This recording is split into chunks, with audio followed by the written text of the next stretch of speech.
Alors, si vous êtes d'accord, je vais d'abord proposer les immeubles. C'est un sujet important qui me paraît plus important, plus de choses à dire que les titres. D'accord. Alors, pour tout le monde, on fait une pause maintenant. Donc voilà, le prochain chapitre, c'est le chapitre 20 qui s'appelle donc les immeubles.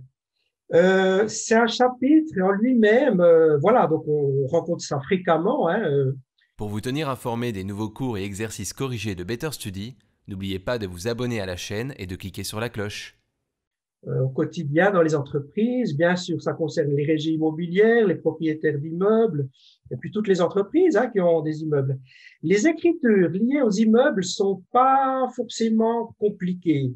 C'est pas ça qui pose problème. Dans l'immobilier, ce qui est vraiment très compliqué, c'est la TVA. De nouveau, cette TVA qui, on peut vraiment pas s'en débarrasser.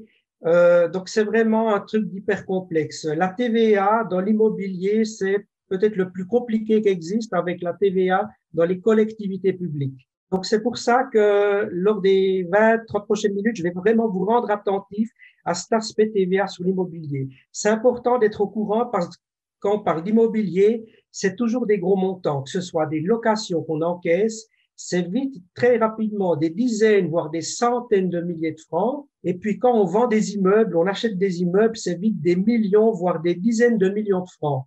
Donc voilà, si vous vendez un immeuble 50 millions de francs, c'est toujours bien d'appliquer le bon traitement TVA, pas réserver de mauvaises surprises à l'entreprise en cas de contrôle TVA. Donc tout d'abord, ce qui se passe, la gestion d'immeubles. La gestion d'immeubles, il faut distinguer comme suit. Quand une entreprise, elle a beaucoup d'argent, elle peut, au lieu de le laisser fructifier à la banque, eh bien, elle peut très bien investir dans l'immobilier. Donc, une entreprise classique qui investit dans l'immobilier, dans son compte de résultat, on sera au troisième degré. Donc, c'est vraiment un produit hors, on peut dire, hors exploitation courante. Donc, rappelez-vous bien du troisième degré, ce qui concerne les immeubles. On a bien sûr, tout d'abord, à ce troisième degré, un compte qui s'appelle charge immeuble, 7510. Ce qui concerne l'immobilier, quand c'est vraiment une activité accessoire, on est dans le troisième degré. Quand on gère l'immeuble courant, on est dans le deuxième degré du compte de résultat. Donc là, on gère ça de manière accessoire parce qu'on a beaucoup d'argent, c'est le troisième degré. Et puis, à ce troisième degré, donc on a un compte de charge, compte 7510 selon le plan comptable. C'est un compte plus moins, compte de charge. Qu'est-ce qu'on trouve comme dépense dans ce compte de charge? Eh bien, on trouve typiquement des frais de réparation d'entretien de l'immeuble. Alors ici, c'est un exemple. Exemple 1, une entreprise assujettie TVA qui possède un immeuble locatif à la rue des Tilleuls, location d'appartements à des particuliers, enregistre les opérations suivantes. Vous vous préparez aux examens du brevet dans une autre école que Better Study? Vous avez besoin de consolider certaines notions à votre rythme et au moment qui vous convient le mieux? Demandez dès maintenant votre essai gratuit sur betterstudy.ch. Réception d'une facture pour les travaux de plomberie effectués chez un locataire pour 1077 francs TVA inclus suite à une fuite d'eau. Comment on enregistre ça en comptabilité? Attention à la TVA.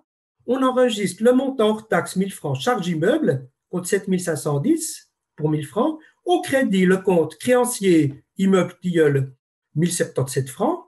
Donc voilà, on met tous les créanciers, toutes les dettes des créanciers qui travaillent sur cet immeuble. Et la TVA de 77 francs, on ne la met pas dans un compte de bilan 1171 ou 1172 parce qu'elle n'est pas récupérable. C'est pour ça qu'on l'envoie dans un compte de charge 8800 TVA non récupérable. C'est un cul-de-sac, voilà, un garage sans issue. Pourquoi? Parce qu'en fait, quand on a des dépenses, des travaux de réparation, d'entretien qui concernent des appartements d'habitation, on n'ose jamais récupérer la TVA là-dessus. On le dit ici clairement, les loyers les appartements, c'est du chiffre d'affaires exclu. Selon la TVA, l'article 21 LTVA, alinéa 2, chiffre 21. Le chiffre d'affaires exclu, c'est 0% et on le reporte dans la case 230 du décompte TVA. Donc, il n'y a pas de TVA sur ces loyers qu'on encaisse, mais attention, on n'ose jamais récupérer la TVA sur les charges. Deuxième exemple, c'est la même entreprise qui loue cette fois-ci des locaux commerciaux sans TVA à des entreprises. Donc, c'est plus des appartements, mais des locaux commerciaux. Là, on a la même facture de plomberie, de nouveau 1077 francs. Alors là, c'est le même principe. On met la charge nette, charge immeuble contre 7510 pour 1000 francs. Et de nouveau, la TVA, on n'ose pas la récupérer. Pourquoi? Parce que les locaux qu'on loue sans TVA à des entreprises, c'est de nouveau des chiffres d'affaires exclus, article 21 LTVA, qu'on met dans le décompte TVA sous la case 230. Donc attention à ne jamais récupérer la TVA là aussi. Maintenant, troisième exemple, c'est les mêmes locaux commerciaux, mais qui sont loués cette fois-ci avec TVA des entreprises.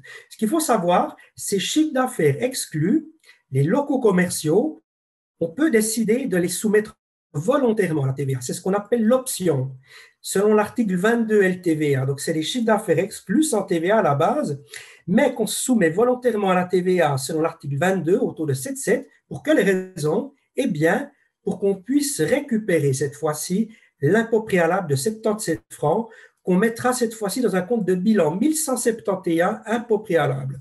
Donc, vous voyez, c'est vraiment un calcul à faire. C'est souvent intéressant d'imposer volontairement des chiffres d'affaires exclus pour pouvoir récupérer la TVA sur les réparations, les charges, l'investissement. Sinon, on n'ose jamais récupérer la TVA. Chaque année, des centaines d'apprenants nous font confiance. Vous aussi, réussissez vos projets avec les cours en ligne de Better Study.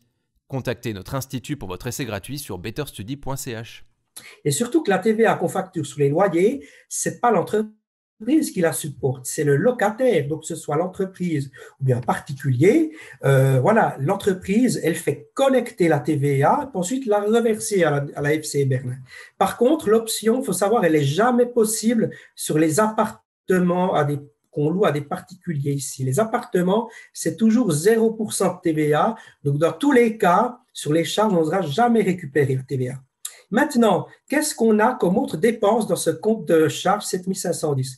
Les frais de réparation qu'on a vus, on a les intérêts de la dette hypothécaire, qu'on paye l'annuité hypothécaire à la banque, on rembourse le prêt d'une part et on paye l'intérêt. On a le salaire du concierge. On verra tout à l'heure comment on comptabilise ce salaire du concierge. On a le loyer du concierge. Je vous expliquerai aussi tout à l'heure comment le comptabiliser et quelle est la problématique TVA. On a l'amortissement du meuble. On a l'achat de mazout pour le chauffage. Alors là, de nouveau, attention à la récupération de la TVA. Si vous achetez du mazout et que de l'autre côté, c'est destiné à des appartements loués sans TVA, des chiffres d'affaires exclus, de nouveau, on n'osera pas récupérer la TVA sur ce mazout. Maintenant, si on achète ce mazout et que de l'autre côté, on facture des locaux commerciaux à des entreprises sans TVA, on n'a pas le droit de récupérer la TVA. Mais maintenant, si on achète du mazout pour le chauffage et que de l'autre côté, dans les produits, on facture des locaux commerciaux avec TVA, c'est-à-dire pour lesquels on a opté, qu'on soumet volontairement la TVA, alors là, ce sera bon pour récupérer l'impôt préalable sur l'achat de mazout. Dans ce compte 7510, charge immeuble, on comptabilise également les assurances immobilières, là, pas de problème particulier, pas de TVA, et une perte sur vente immeuble. Si on vend un immeuble et puis que voilà, on ne réalise pas le prix de vente qu'on souhaitait. Ensuite, voilà, le compte 7510 charge, on a une dernière écriture au crédit, eh ben, c'est au 31 décembre qu'on vire le solde de ce compte 7510, donc on crédite ce compte et puis ça partira donc le débit au compte d'exploitation 3e degré. Maintenant, ce qui concerne les produits immeubles, c'est le compte 7510. De nouveau, un compte de produits 3e degré. Alors, qu'est-ce qu'on a comme produit là-dedans? Tout d'abord, les locations à des tiers, 0%, ce qu'on appelle du chiffre d'affaires exclu, c'est les appartements sans TVA. Alors, voilà, quand on encaisse un loyer, ben, on passe banque à compte 1020, banque à compte 7510, produit de l'immeuble. Alors là, attention, vu qu'on ne soumet pas ce loyer à la TVA, attention, ben, on n'ose pas récupérer la TVA sur les dépenses. Donc, de ce côté, toutes les dépenses grevées de TVA qui sont en rapport avec ces loyers, on n'ose pas récupérer de TVA, selon l'article 29 LTVA. Deuxième catégorie de loyers qu'on encaisse, c'est les loyers à des tiers, TVA, chiffre d'affaires exclu, c'est les loyers commerciaux sans TVA. C'est ce qu'on a vu dans l'exemple précédent aussi. Alors là, on loue à des entreprises des locaux commerciaux sans TVA, c'est du chiffre d'affaires exclu. Attention, de nouveau, à ne pas récupérer l'impôt préalable qui grève les charges en rapport avec ces loyers.